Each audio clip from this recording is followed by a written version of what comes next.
Now put your hands in the air, shake your body down slow. Go on and bring it back like you never did it before. Keep your hands in the air while you drop it down low. Let me see you work it out like a stripper on a pole.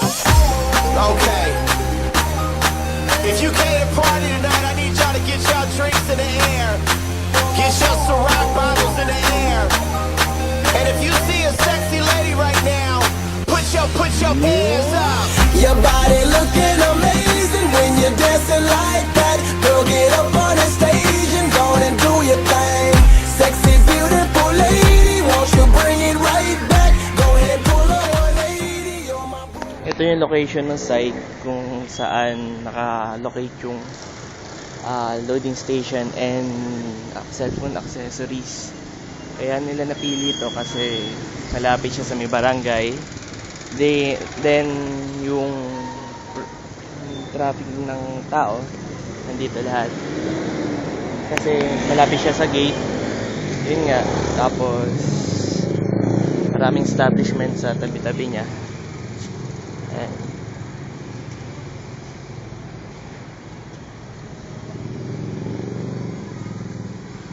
Tsaka dito rin kasi dumadaan yung, dito rin nagbababa yung sa papunta mga Marriott Hotel and Resort World. Kaya possible talaga na magkaroon siya ng mga possible customer. Yeah. Mga loading station. Then dito rin yung dito rin kasi yung daanan papunta ng mga sakayan papuntang tricycle papunta doon sa baryo. Nandito yung mga kainan. Then ayan ang market.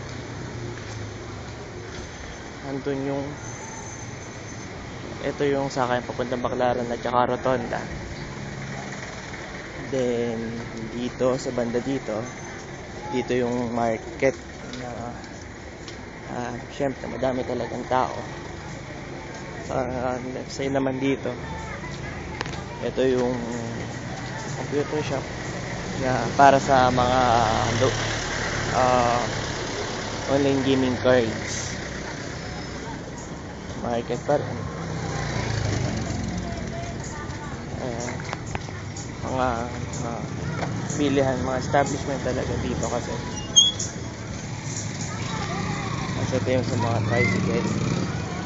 Tapos doon meron doon to go. Tapos dito rin kasi yung mga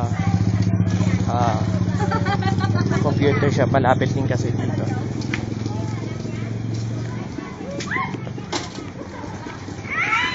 Malapit din po dito. Kaya yun. Ayan.